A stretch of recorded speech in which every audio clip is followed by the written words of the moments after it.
You're listening to an audio article by the Common Constitutionalist.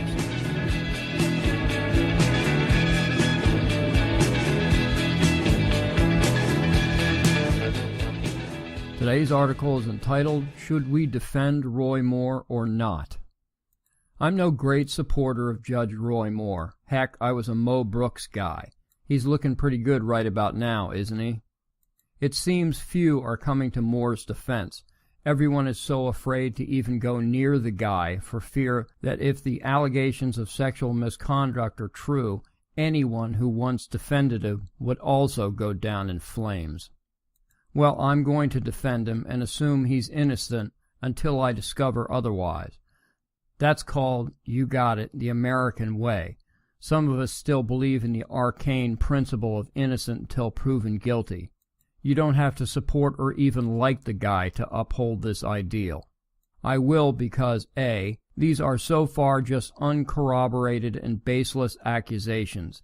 B, at least one accuser worked for both Hillary Clinton and Joe Biden and is campaigning for Moore's Democrat opponent. C, indications are that Korfman, the main accuser, has claimed several pastors at various churches made sexual advances at her.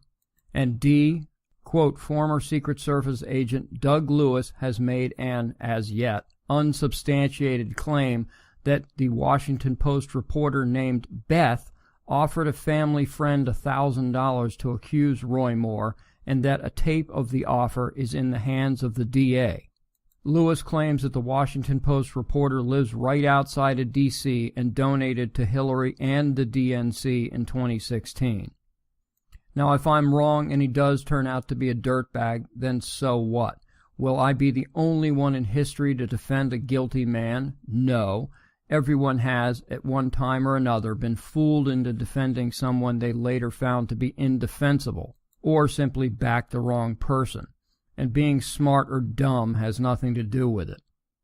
Mark Levin is one of the smartest guys I know when it comes to politics and certainly the Constitution. Heck, he's just one of the smartest guys I know, period.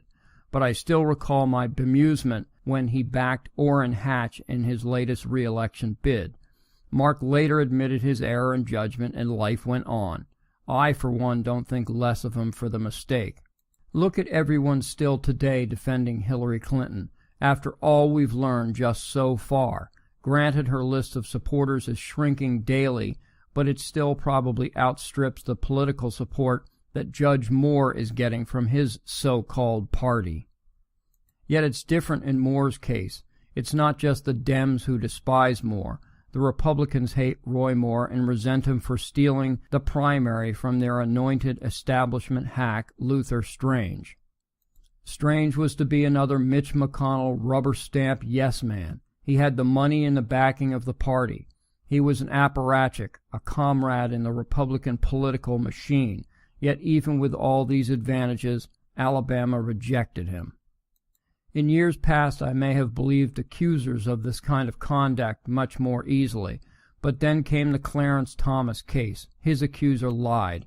Then the most famous Duke Lacrosse case, and so on. Now the whole Trump dirty dossier non-scandal. The entire dossier appears to be fabricated. Now another woman has come forward. Attorney Teresa D. Jones was a colleague of Moore's in the Alabama DA's office in the early 1980s. Just days ago, Jones told CNN national correspondent Alexander Marked that, quote, it was common knowledge that Roy dated high school girls. Everyone we knew thought it was weird. We wondered why someone his age would hang out at high school football games and the mall, unquote. He was in his early 30s at the time. So let me get this straight. It was common knowledge in the office sworn to uphold the law that Moore was fooling around with possibly underage high school girls, and no one bothered to say, gee, Roy may be breaking the law. Maybe we in the district attorney's office should look into it. This never entered anyone's mind.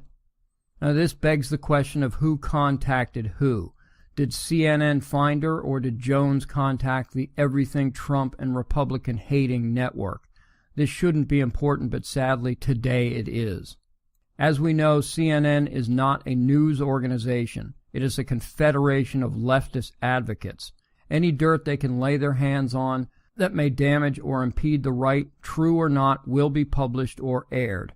If Moore is innocent, it is a travesty that so many are just standing by and allowing him to be railroaded. Even worse is the piling on, knowing nothing of the facts. If Moore is guilty of what he's accused of, hopefully he will get what's coming.